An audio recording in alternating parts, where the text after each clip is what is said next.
Hello, this is Nick Glover from Rainy Day Roots, just showing you how I look for a certain spot on a slab, I guess, to make a jewelry mark. For instance, I have this beautiful piece of jasper. I've already created a few that I'm going to get ready to cut, but I try to have lots of inclusion.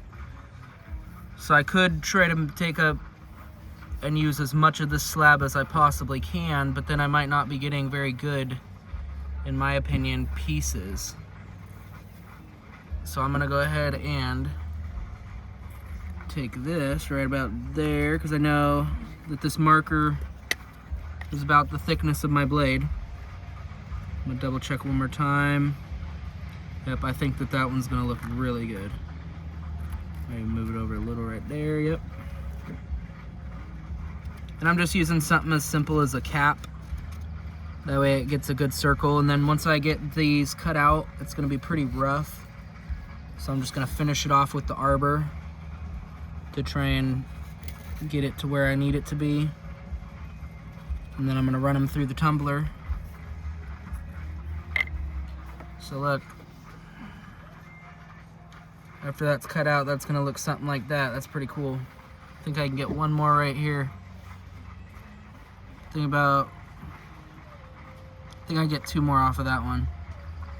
I'm gonna cut that one in half, kinda.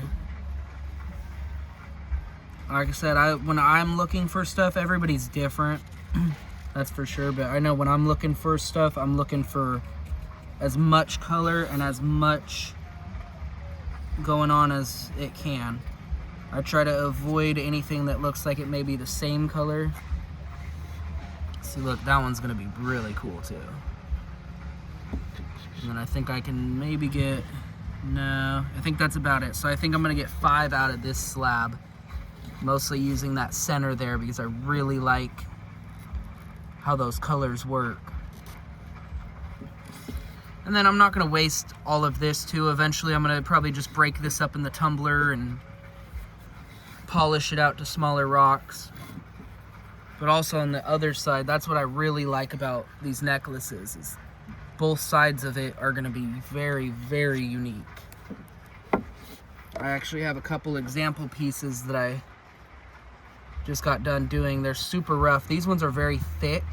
I'm still learning on the thickness, so these ones might be too big for jewelry. They're pretty heavy. But they might make really cool showpieces or something. Just a first time try. There's another one. This is all the same slab found in Mason County. This one is also found in Mason County. It's a jasper. I'm gonna really like this one because it's got quartz running through it, and both sides look very unique. I got the saw marks with some of it, but that should tumble out pretty well. And then this last one's my absolute favorite.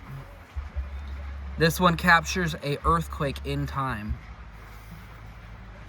And it shows the quartz running through it, just like that jasper, but that's where you see that separation right here.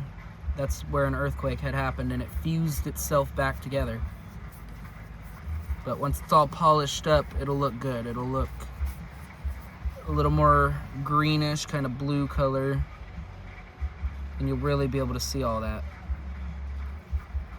But this is just a little bit of, everybody's different, but this is how I kind of look for stuff. I look for the most unique pieces out of the slab that I cut, and then I circle around it, cut it out.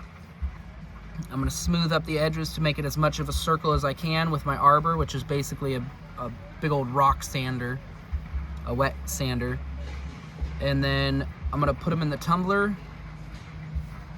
with all their little friends, and it should work pretty good. It should come out nice, and once they're done, if they stay together, some of them are a little fragile, then I'm gonna drill a little hole through them and make a necklace. These ones are actually perfect. They seem like the perfect thickness and weight to be able to make a really good, beautiful necklace. And I actually got those 5 ready to go.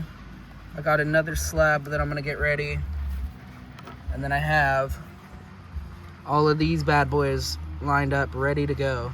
These were all found from Browns Creek, campground in Shelton, Washington. Very, very unique.